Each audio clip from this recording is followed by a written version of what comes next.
to order. Let me just show somebody. As a reminder, please note the board meetings are being recorded for the convenience of those unable to attend. The recording and closed captioning will be posted to the BERS YouTube channel following the meeting. Alex, can you please call the roll? Certainly. Peter Carangella, Isaac Carmignani, present. Thank you. April Chapman, present. Thank you. Jose Davila, present. Thank you. Deborah Dillingham, Natalie, guys. No? Okay.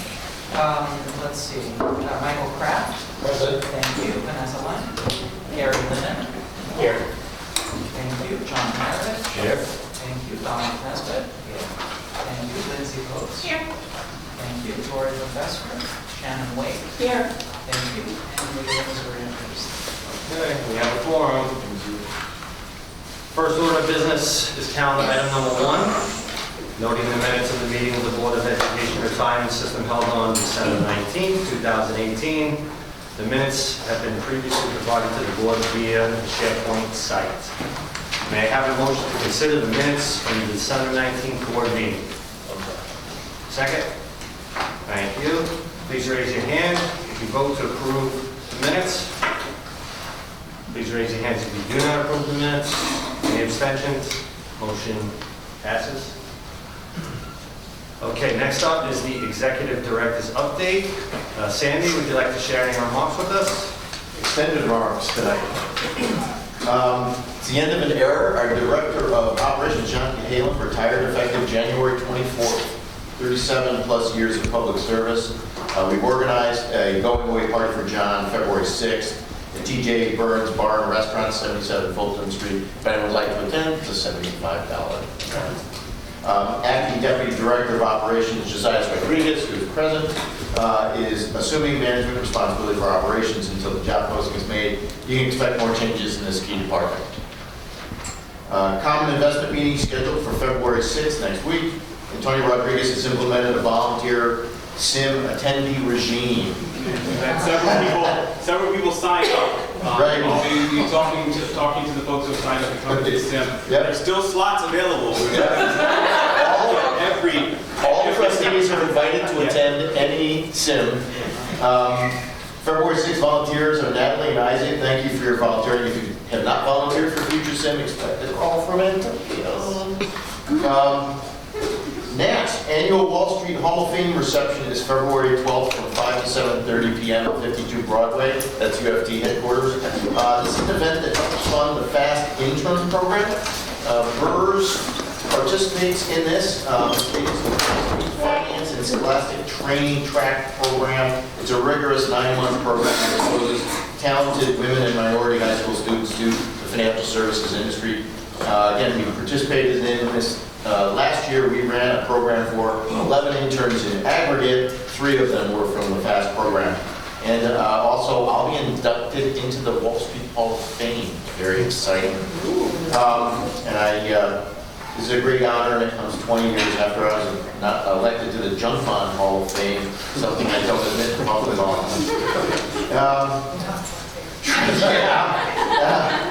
Trustees received an email in the last few days that provides a link to recent postings of internal audit reports. I recommend them to you on SharePoint. You should have received links in your email.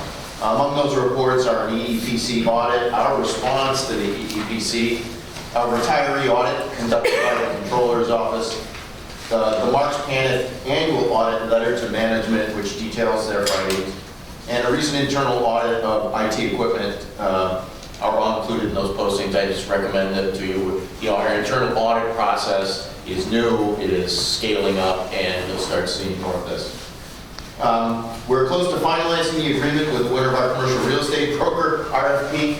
This has been a remarkable challenge getting the contract finalized between the city law department and Cushman Wakefield's law department. Credit to Sharon and Alex for pounding away at both of them.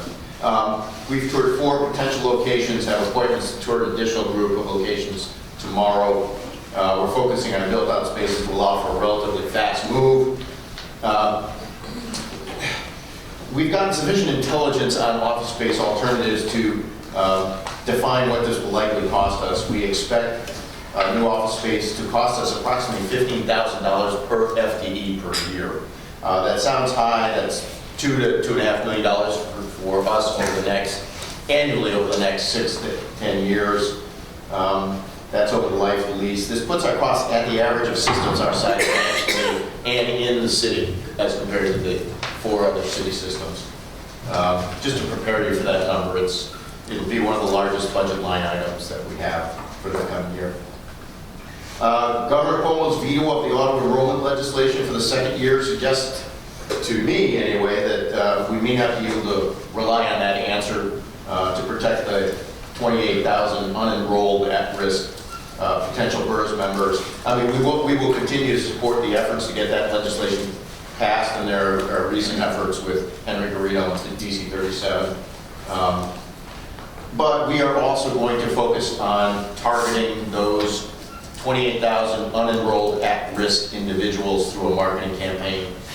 You'll see a resolution later today to approve the payment of a fee to a consultant to help us define an RFP.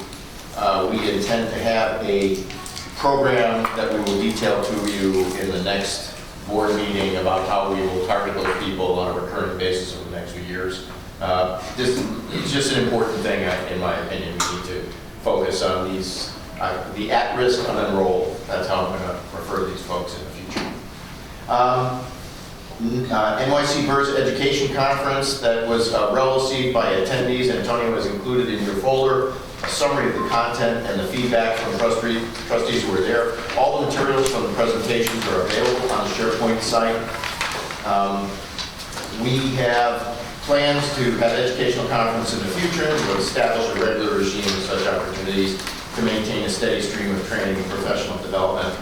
We've begun to put together a list of new topics for the next round of educational, and we welcome any recommendations. The material in your folder includes some detailed responses on the survey that Antonio did after the conference. And then finally, on the topic of continuing education, a couple of opportunities. The Mayor's Office of Pension and Investments is organizing a New York City Retirement System one-day symposium March 26th. Titled Risk, what is it? How do we handle it? How does it fit into investment decisions we make as trustees?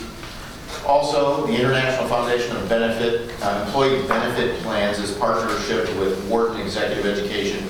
There's a 3.5-day intensive investment management knowledge program in Philadelphia, April 29th to May 2nd. We've had trustees at this event before. If you're interested in this, please reach out to me, and we can arrange that. It's a very valuable opportunity. And that is it. Thank you. Thank you, Sandy. The next item on this evening's agenda is the nomination and election of the co-chairs of the Board of Trustees. If I can go this quick, just because I think we didn't get the chance to really just have the individuals that actually attended the conference that we made, so just 2 or 3 minutes, just give a little bit feedback to the individuals that were not there. I would say by far it's a conference that was much needed for all of us and well received. I've been here for almost 3 years, and literally everything that I learned there was stuff I wished I learned 3 years ago. That has now allowed me to really look at the conversations and with the different eyes. So I implore you all, like literally, once we get those dates, do whatever we need to make things happen. But that will, by sure, for the individuals that came, I'll look there from you also, by sure, help us align ourselves with what it actually means to be, a trustee in its respective space, and how do we make sure that we're doing it knowledgeably and not just saying yay. Right. And so thank you all very much for putting it together. Thank you, Tony, because I had much forward. And I would echo what he just said. It's extremely useful, time well spent, and I would urge everyone to attend. And I will echo that as well and say that when you start to get the supplemental materials from Karen and you see actuarial reports, we all now actually understand what that is. I was like, that's what it is. Okay, everybody good? Thank you. Nomination of election of the co-chairs of the Board of Trustees of the Board of Retirement System. Can I have a motion to consider? And a second? The BERS bylaws require that the election of the chairman take place in January of each year. Historically, BERS has had co-chairs. Currently, the co-chairs are Lindsay and myself. Do we have any nominations? Lindsay and you. Okay.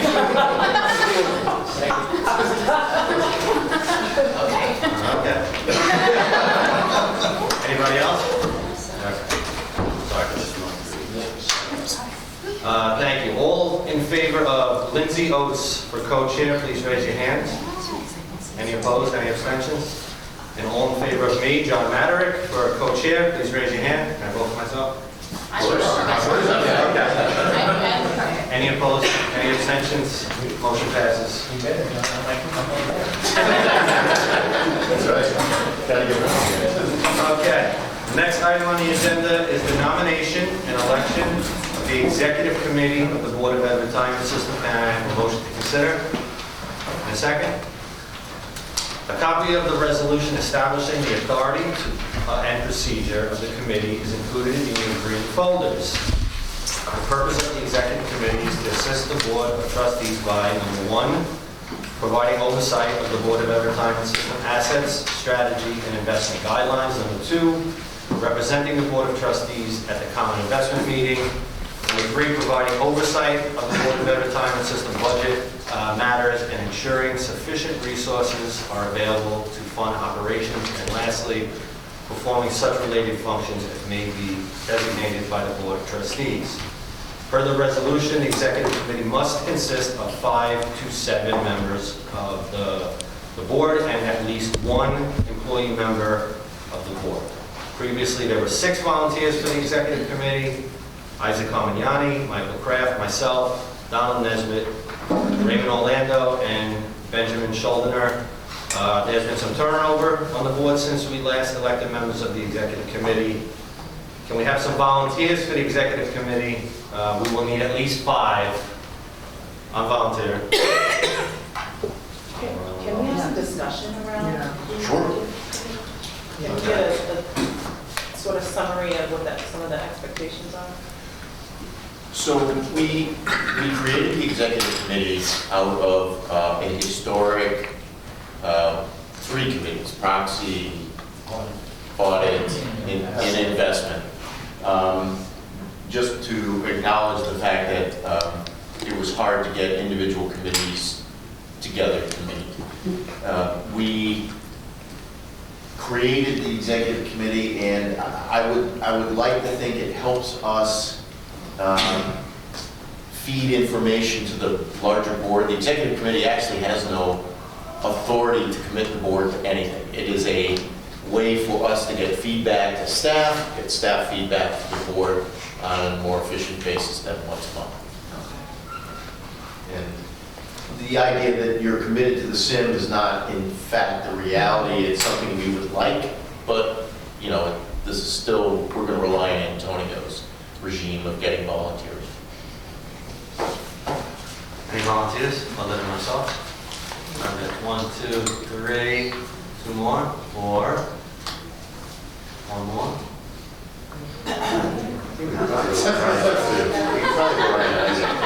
He's always expressed interest. Okay. So, thank you all for volunteering. All those in favor of the people who volunteered of being part of the executive committee, please raise your hands. Any opposed? Any abstentions? Motion passes. Okay, next. Right now, you have no who volunteered? We've got it. You have it? We've got it. Gotcha. Next item on the evening's agenda is the nomination and election of the Disability Committee of BERS. Can I have a motion to consider? And a second? Thank you. Oh, yeah, you know it. Oh, we haven't done that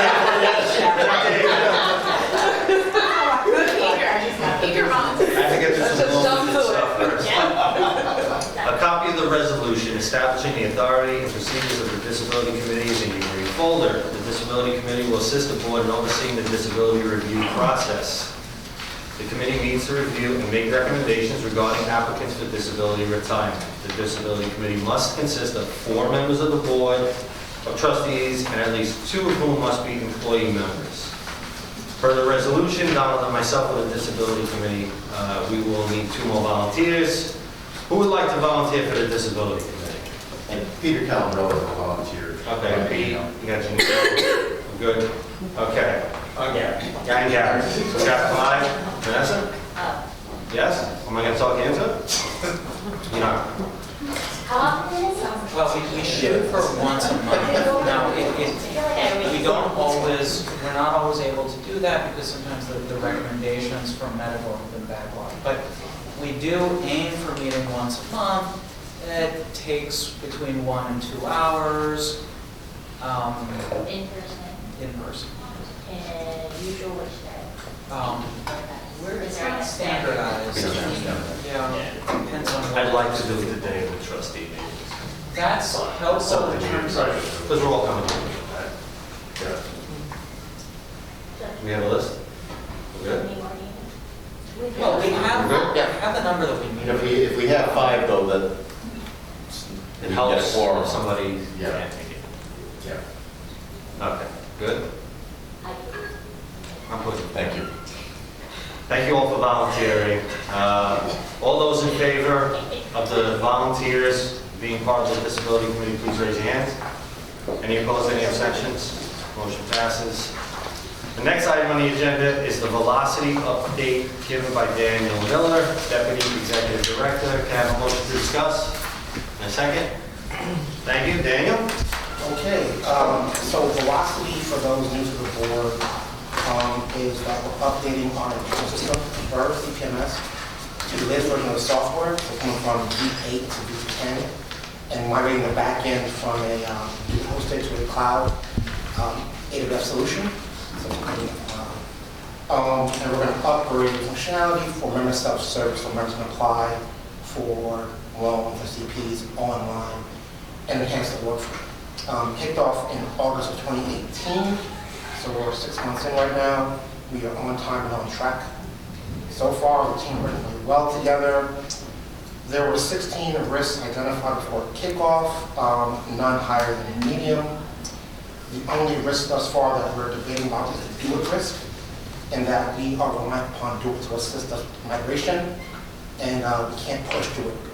There's that. Right now, we're managing that and for live by it. And so we'll update you guys every quarter. So we're not on time, on budget. Any questions? Questions? Thank you, Daniel.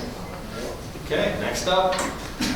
Final items on this evening's agenda are calendar items 2 through 17, ordinary business of BERS. Is there a motion to consider calendar items 2 through 17? Second. Thank you. Alex, can you please tell us about the ordinary business of BERS? Sure. These are the retirements, death benefits, and refunds that have been processed since the last time this board met. Thank you, Alex. We will now vote on these items. Please raise your hand if you vote to approve calendar items 2 through 17. Any opposed? Any abstentions? Motion passes. Next item on the agenda, calendar is item 18, authorization to enter an agreement with the Behavioral Insights team. Can I have a motion to consider this item? In a second. Under this agreement, Behavioral Insights team will assist BERS in creating a plan to boost member enrollment by applying and testing behavioral insights. Sandy, can you tell us a bit more about this? Yes, so I mentioned this during my comments earlier.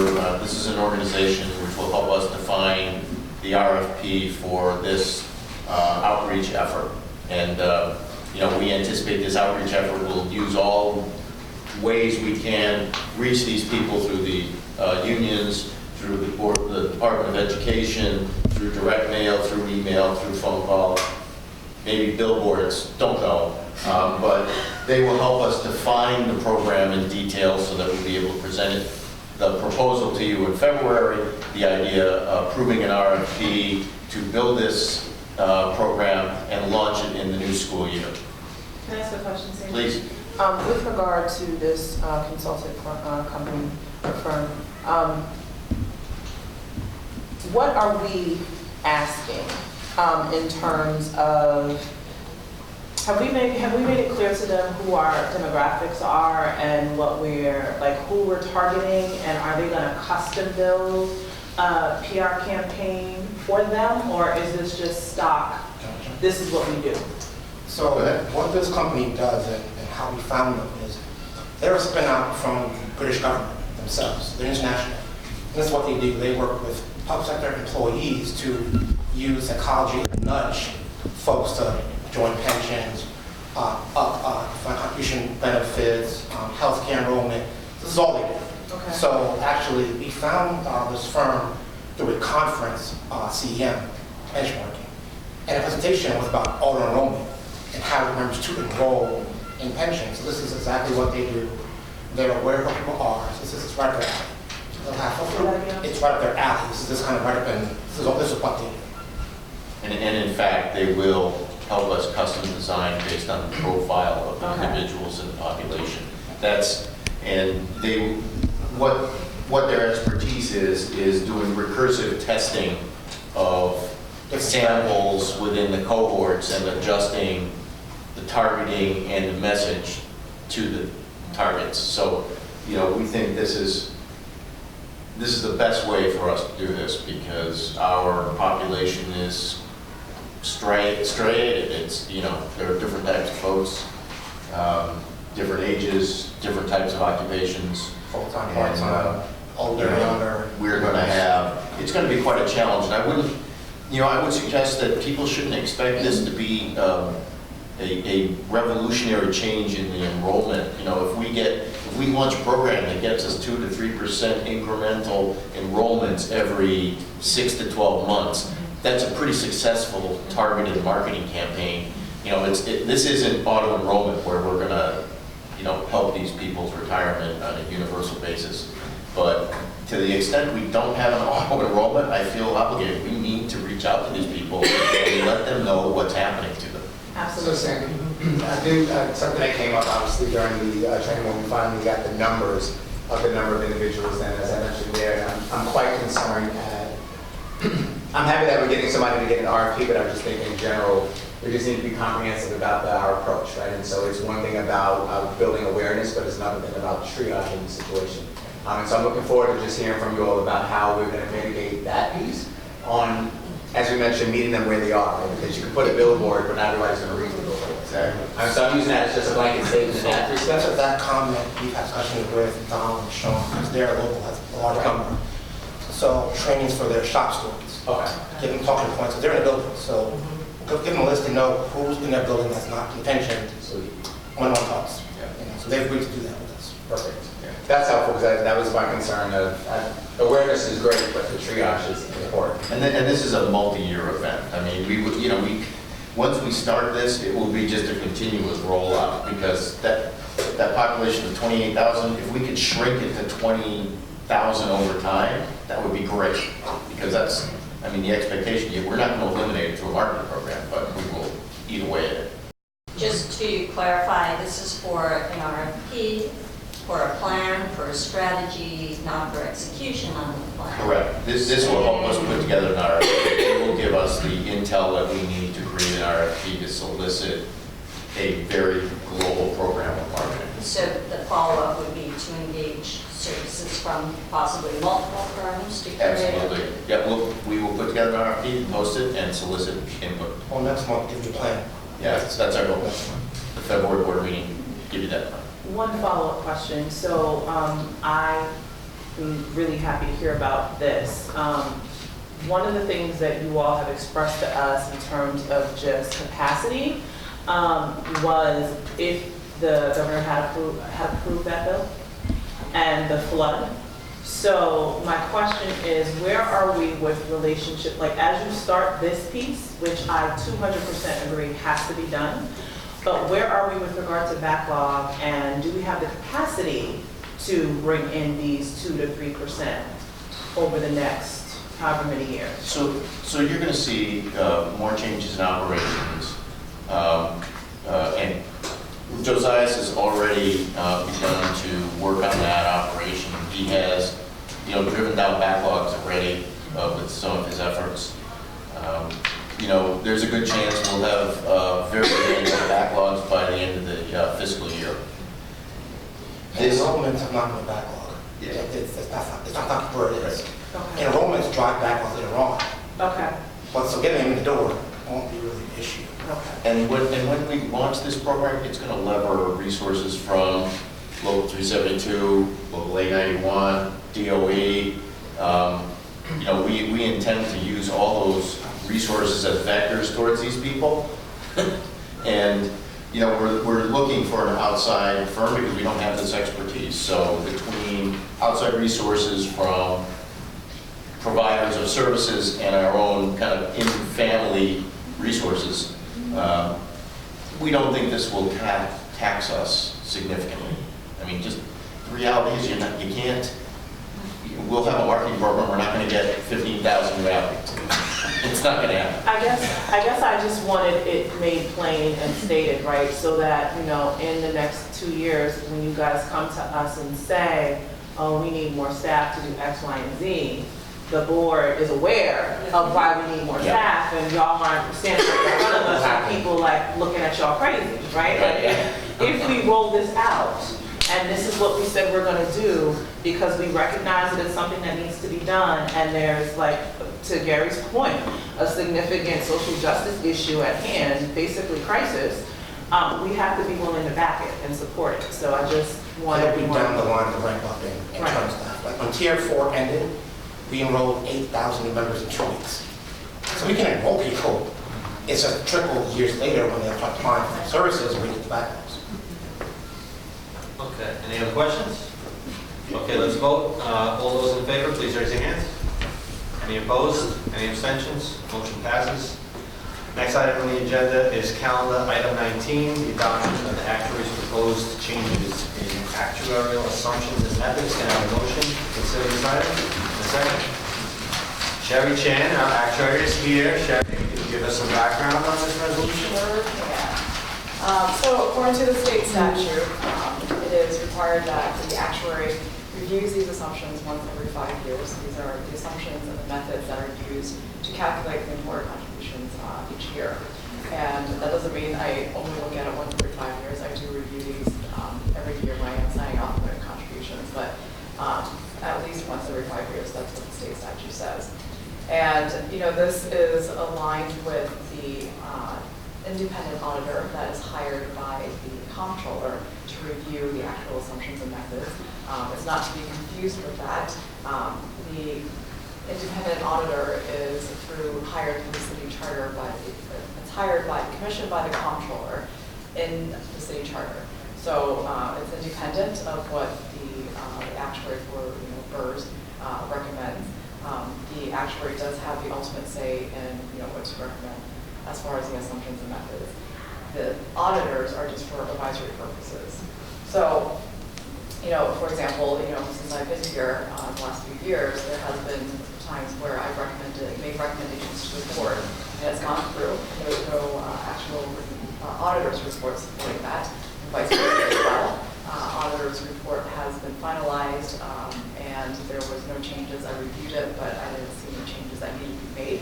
So there have been reports issued by the auditors that has not subsequently had any recommendations made to this board to make any changes. So with that said, there is, for this timing for these assumptions and methods, it's to be effective for fiscal years beginning 2018 and forward. This is consistent with the last time that the assumptions have been updated, which was not done in January, but it was in 2012. In 2012, in the middle of the fiscal year, the prior chief actuary had presented to this board a package of assumptions and method changes, and it was adopted between the preliminary and final for that fiscal year. So this is consistent with that. This is because it's always going to be, you're always caught up in the middle of the fiscal year. If you recall, we are in New York City, we have a one-year lag methodology.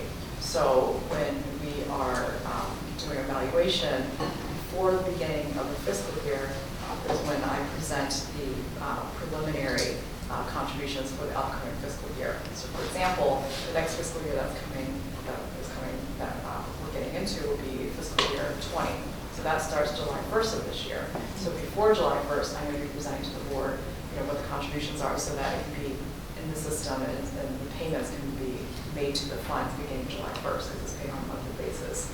At the same time, because they're preliminary and we're doing this ahead of time, sometimes are changes to evaluation. So then I come back to the board before the close of the fiscal year to do a final evaluation. And sometimes there's changes between the preliminary and the final. So the timing of that, the preliminary 20s, which is set up for next year, gets presented to the board around the March timeframe. And we want to wait as close to the end of the fiscal year as possible to close out the prior fiscal year. So for fiscal year 19, we bring it to the board in April. So because of that timing, you're always going to be caught in the middle of the fiscal year. So what's in front of you, or what's on the portal, I guess, is a package of changes, and it does take the auditors, actual auditors, which the company's called Bolton, it does take Bolton's recommendations into consideration. They provide a report that is basically written recommendations. They don't provide an actual table of numbers. So for example, they could say, recommend increasing the rates 40% or decreasing it 25%. So we take the recommendations, apply it to our current tables, but when you do the math, sometimes it ends up with really odd numbers. So we kind of smooth it out, round it out, as well as extending some of the ages maybe to earlier ages or later ages if people are working longer or people are living longer. We also do that.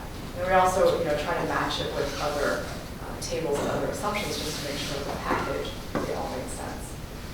So you'll see on here that the assumptions are broken up between demographic assumptions and economic assumptions. The demographic assumptions mainly have to do with people, and the economic assumptions mainly have to do with money. So demographic assumptions, for example, are when might someone retire, become disabled, or terminate from service, or die. And then the economic assumptions are discounting money, and it also has to do with salary increases and overtime as well. So for the demographic assumptions, it's not just consistently increasing the rates or decreasing the rates. It is different based on what the assumption is. So for termination or withdrawal from active service, I am recommending that we increase the rates. As far as mortality for active people in disability, the accidental mortality is recommended to be kept the same, but the ordinary mortality is recommended to decrease. As far as disability goes, ODR, ordinary disability, or ADR, which is accidental, there's no recommended changes for ODR, but for ADR, there is a difference between the female and the male rates that we observed. So we recommend increasing the female rates and decreasing the male rates. As far as service retirement goes, if for full service or normal retirement, I recommend decreasing the rates. And for early retirement, which is people who are eligible to retire before getting full benefits, we are seeing an increase in the rates that people are retiring under that benefit, so we are recommending to increase it. As far as mortality goes, this is also a departure from what Bolton had recommended. Bolton just looked at our base rates. So base rates in mortality just means, what is the probability that someone might pass at a certain age. On top of that, you have to incorporate improvement into these rates. So, you think about, for example, a 65-year-old today might have, a 20-year life expectancy, let's say, 15 years, 20 years. And, 10 years down the road, because of medical advancement, they might have, new drugs for different disabilities and illnesses that, might lower the rate of death at that time. And so you expect that with technological and medical advancements that these rates will decrease over time. So that's what's called a mortality improvement scale. So Bolton actually did not review this assumption just because it is more of an industry scale. It's not something that necessarily is just specific to our demographics. So I am making a recommendation to this improvement scale. This improvement scale is issued by the industry organization on an annual basis. not been as fast as what was previously thought. And this has continued for a few years, so I think it is time to make that reflection in our assumptions. So that improvement scale is called NP2. And then moving on to the economic assumptions, there's actually no changes that are recommended at this time. And the actual methods, there's no change for that except for a slight change in the way that we calculate normal cost, which is as far as financial impact goes, this all this package of changes that is being presented is going to collectively result in a $28 million decrease in the employer contribution. The employer contribution is about $300 million, so it's not that large as a percentage of the total contribution. And just to make you aware that this is not the final contribution number. There are other changes perhaps due to data and other demographics, so don't just take a number and run with it. But as far as this package goes of itself and no other changes, it is a $20 million decrease. So I'd be happy to answer any questions you might have right now. Or if not, I'm also available later if you think of a question later. I'd like to just, I think that this, thank you for sharing that presentation. I think it's, I'm looking around, I don't think we're looking in their folders. I don't, there's not in here. I think this is a tremendous amount of work that Sherry and her team have done to put this together. And I think we should perhaps take some time to, outside of this meeting, to review that information and perhaps lay over the road until next month when we have an opportunity to review all of this information and engage Sherry in her willingness to answer any and all questions that we have on this topic. So I'd like to make a motion to lay over the vote pending further conversations and review of all of this work. So we're going to table this vote until next month, then, correct? All those in favor of postponing the vote until next month, maybe? Any opposed? Any abstentions? Okay, motion passed. We're moving on to 2020.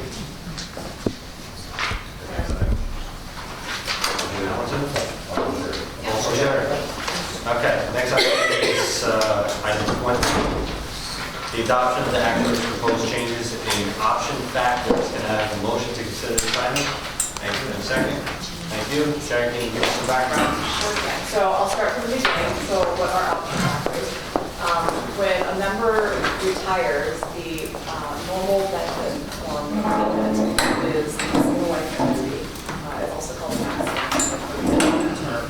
But if they wanted to single life annuity, obviously is paying the benefit on one life. So when people are married, when they're retired, or have other people that depend on their income, so they can actually elect a benefit that's paid on two lives.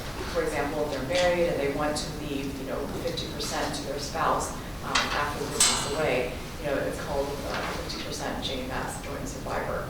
And so the point is to make sure that no matter what option they select, that on an actuarial basis, it's all equivalent. So these factors are the factors that are applied to the single life annuity to make sure that their form of payment is the same on an actuarial basis. So the last time that these factors were updated was August 19th, 1985. We are due for an update on this change, including the mortality assumptions that go into these factors. So there are, these rates are recommended to be adopted to be effective as of April 1st of this year. And in most cases, the benefit is larger under this newer set of rates. For those who don't have a higher benefit under these newer sets of rates, there's no worry for that because of constitutional protection in New York. And because of that, it's segregated into two groups. So for those that were hired before April 1st, 2019, and will be retiring after this date, they're going to have their benefit calculated on all sets of factors. And whatever the highest benefit yields from these factors is what their benefit will be. For those who are hired April 1st, 2019 and onward, they would only have their benefits calculated under this new set, except if, down the road, the newer sets are proposed, and obviously they'll get the best of the two. In deriving these factors, there's two assumptions that goes into it. There's the mortality tables, the mortality assumptions, and also the interest rate assumption. So for the mortality tables that go into it, it's the same tables as, they're included in the appendix here, but the same tables as the 2019 assumptions and methods package that I just proposed, or if you want to compare the two, they're actually the same. So those are called the base tables, and as I explained earlier, you assume that these rates change and decrease over time because people are living longer. And because these factors are, I intend to update them every 10 years, or at least review them to see if they should be updated every 10 years. Because of this 10-year time frame, you don't want to under-assume the improvement or over-assume the improvement. So the halfway point is 5 years approximately is used, and so 5 years worth of improvement skills are put onto these base table rates. So once you do that, then you have to blend the table because under federal law, you can't have factors that differ between male and female. You have to have unisex factors. So the blending is actually BERS, gender distribution. Specifically, it's 24.7% male and 75.3% female. For the beneficiaries, we flip-flop it and assume that the female is 24.7% and the male is 75.3% in the blending for that.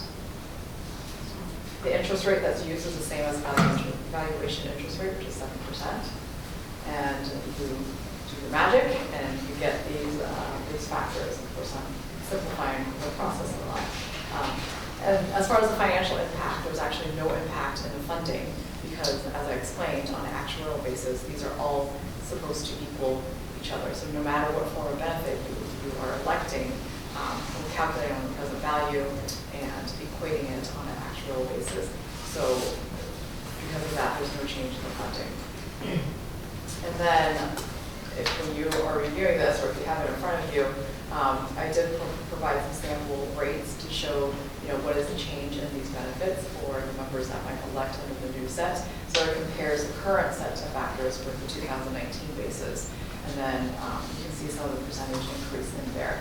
So depending on what kind of retirement or whether it's service or disability, whether you're in the fixed, you're calculating your fixed benefit or the TBA variable, and depending on the type of option that you elect, so 50% JNS, 100% JNS, or a certain life annuity, you can compare it. And it also varies by age, obviously, because the mortality varies by age. You can see that the increase is anywhere from 0 to 15%. And these are just the rates that are provided. These are the sample rates. So, it does vary greatly depending on what option you select and what the age combination is, as well as your beneficiary's age. So, again, I'm happy to answer any questions, or I can be available to answer questions. Is there a reason why this wasn't assessed, these option factors weren't assessed for 30 years? I can't explain like why the prior actuary might not have done it. And then the beneficiaries? Yes.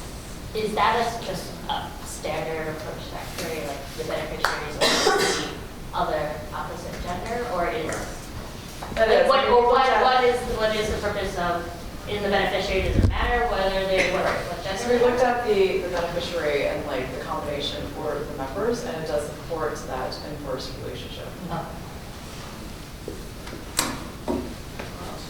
So clearly, there is a lot of work that needs to be done on this in the last 30 years, as you pointed out.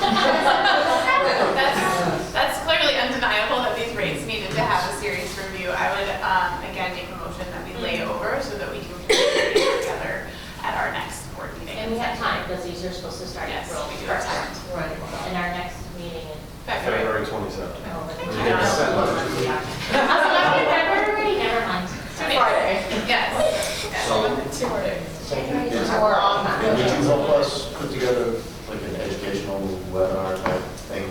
Yeah, February, that so would be great. these rates are actually, obviously a full spreadsheet is available already. And so if your staff wants to take a look at them and start, loading them up with the understanding, obviously they're not effective until the board votes on it, and then we sit down. And we do, my staff definitely intends on, when we go to the 5 retirement systems, to educate them on how to use either, how to look up the spreadsheet, how to read the spreadsheet, or if we give you a program to calculate it, we definitely educate the staff to. Just a quick question for us. So after the first, when you certify the applications, After April 1st? yes, right, April 1st, you want to see all 4 counts? So, So, or are we telling you the highest one you're certifying? that can be discussed, whether, you want us to just give you the rates that are higher. Yeah, one of the complications here is that this is going to require system development, significant system development.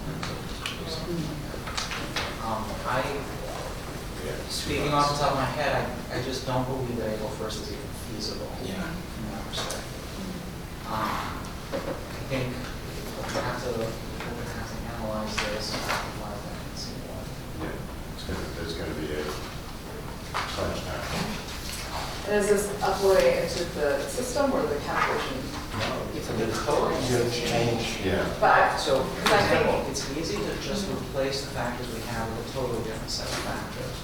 That's not really what this requires. so, my staff could assist in, writing, developing, tools for you guys to calculate it. To be working outside the system. Yeah. We have to discuss that. Yes. This is, Complicated. there really are a lot of complications there, because the more tools we use outside of the system, the more our data continues to degrade. This is just like a constant issue. Right. So let's vote on this, and I'm sorry, John, let's vote on this, I'm just saying, I'm checking nuts with the chancellor. So I'd like to supersede all of No offense taken. So, I'd like to make a motion to vote on calendar item 20 in next month's meeting. Is there a second? Any opposed? All those in favor?